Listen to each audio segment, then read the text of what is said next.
হুমায়ুন কবিরকে উল্টো করে ঝুলিয়ে কিরম করে সোজা করতে হয় তা বিজেপি জানে বললেন শুভেন্দু।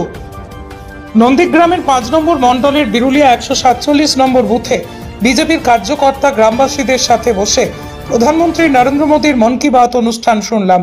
আজ নন্দীগ্রামের 40টি বুথে নরেন্দ্র মোদীজির মন কি বাত অনুষ্ঠানে সম্প্রচারিত হয়। প্রধানমন্ত্রী নরেন্দ্র মোদীর মন কি বাত অনুষ্ঠানটি 2014 সালের 3রা অক্টোবর অনুষ্ঠানটির প্রথম পর্ব অনুষ্ঠিত হয়েছিল। আজ অনুষ্ঠানটির 10 বছর পূর্ণ হয়। এই অনুষ্ঠানে শেষে সাংবাদিকদের মুখোমুখি হয়ে সাগর দত্ত মেডিকেল কলেজ প্রসঙ্গে শুভেন্দু অধিকারী জানান, সমস্ত হাসপাতালে এরকম আন্দোলন বিক্ষোভ হবে, কারণ মমতা ব্যানার্জি হচ্ছে মূল কারণ ডাক্তারদের এই আন্দোলন বিক্ষোভের জন্য। উনি যতদিন মুখ্যমন্ত্রী থাকবেন ততদিন এরকম বিক্ষোভ হবে। আসামে জল খাইয়ে রাম নাম দর্শনকারীকে একেবারে রাম নাম সত্য হে করে দিয়েছে পুলিশ ধর্ষণকারীদের, আর এখানে ধর্ষণকারীকে প্রোটেকশন দেয় পুলিশ।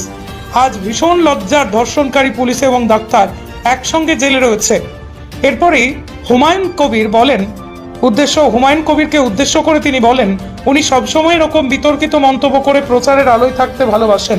ইউসুফ পাঠানকে মমতা বন্দ্যোপাধ্যায় যখন প্রার্থী করেছিলেন বহরমপুরের, তখনও তিনি এরকম বিতর্কিত মন্তব্য করেছেন। বাজার মাত করার জন্য এইসব কথা বলে থাকেন। ওনার মতন লোককে উল্টো করে ঝুলিয়ে কিরম করে সোজা করতে হয় তা বিজেপি সরকার এলে করে দেখাবে। তার বিরুদ্ধে এফআইআর করা হয়েছে। তিনি বলছেন যে আমি জামিন নামা গ্রেফতার করা হবে আর আমি বেরিয়ে এসে বুঝিয়ে দেবো 50,000 লোক নিয়ে মেডিকেল কলেজ ঘেরাও করে, তখন দেখিয়ে দেবো। উনি সবসময় এই ধরনের বিতর্কিত কথা বলেন। ইউসুফ পাঠানকে যখন মমতা ব্যানার্জি প্রার্থী করেছিল তখনও বলেছিল বাজার মাত করার জন্য প্রচারের আলোতা থাকা। এইসব লোক সম্পর্কে কথা বলা উচিত। এইসব লোককে কি করে উল্টো দিকে ঝুলিয়ে সোজা করতে হয় সেটা বিজেপি সরকার এলে করে দেখাবো।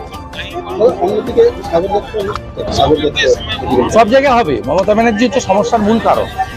মমতা ব্যানার্জি যতক্ষণ মুখ্যমন্ত্রী থাকবে ততক্ষণ এটা হবে। আপনার মহারাষ্ট্রের বদলাপুরে একেবারে রাম নাম সত্যায় করে দিয়েছে ধর্ষক। আপনার আসামে জল খেতে খেতে রাম নাম, আর এখানে ধর্ষকদের প্রোটেকশন দেয় মমতা ব্যানার্জি। এবং লজ্জার পুলিশ, ডাক্তার, ধর্ষক তিনজন একসঙ্গে জেলে।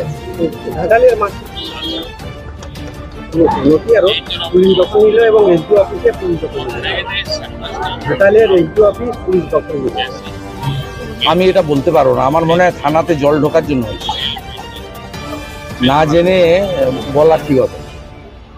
যদিও থানা অন্য কোনো জায়গায় করা উচিত ছিল, ইরিগেশন দপ্তরে পুলিশের অফিস হওয়া উচিত নয়। তবে আমি যেটুকু জেনেছি থানা জলে ডুবে যাওয়ার কারণেই তারা ইরিগেশন অফিসে গিয়ে থানা চালিয়েছে।